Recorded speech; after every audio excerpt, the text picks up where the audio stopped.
Morning, Z.E.R.T Nation. Filling in for XP001 here. We're going to talk this morning about bugging out. Bugging out means a lot of different things to a lot of different people. And across Z.E.R.T Nation and all the Z.E.R.T members, we should be able to understand and identify with some similar standard across the board as we come together as Z.E.R.T members. What I'd like to talk about is getting from point A to point B, whether it's a natural disaster or active shooter or something that's just out of our control. Let's start the storyline with we're at work or we're at school and something happens in that location and the mode of transportation that I use to get there is no longer accessible to me to get out of there. If I drove to work and there's a flood or there's an active shooter or my car broke down, what do I have with me at work or in my car on a day-to-day basis that can enable me to get from point A to point B, my car, my work, my school, to home?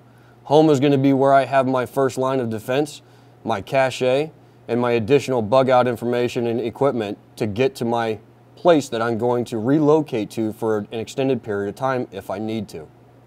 All right, so here's the situation. I'm at work, a state of emergency occurs, I've got to get out of work, get in my vehicle, and I got to go pick up my kid at school. Once we get to the school, the state of emergency worsens and we're stuck at the school. We can't get home. So we've got to deal with the provisions that we've got, or the defensive measures that we've got, or the provisions and defensive measures that we adopt along the way. Specifically talking about mindset. We have to actually get home. We don't want to end up in the morgue, in the jail, or in the hospital. We've got to get home intact with our kids so we can get to our go bag and get out of the state of emergency. I know what you're asking. What's in the get home bag? It depends on the family. It depends on the region, the time of year, and your local laws. It could be a rifle and mags, could be medication, could be food and water, temporary shelter, could be alternate communication devices, but it all depends on you and what's important to you or the others that you're going to link up with along the way, and how long it's going to take you to do that. What type of get home bag are we talking about?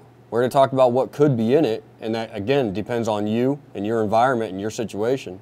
But let's talk about levels of go bags. Level 1, 2, and 3 is typically what we talk about.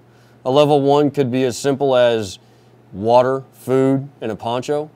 Then you get up into a level 2, and now you're caring for other people and you're adding provisions to it. It could be firearms, it could be backup magazines, it could be medication, or additional provisions for those people. And you get up into a level 3, now you might be talking body armor, now you might be talking multiple pieces of equipment for different people. When you pick them up along the way, now you have equipment for them as well. Z.E.R.T is what you make it. Your drive and dedication to improving your skills and helping to build a community of like-minded individuals in your area is up to you. Z.E.R.T Community Network and Training is an opportunity. Take it as far as you desire, and remember that you reap what you sow.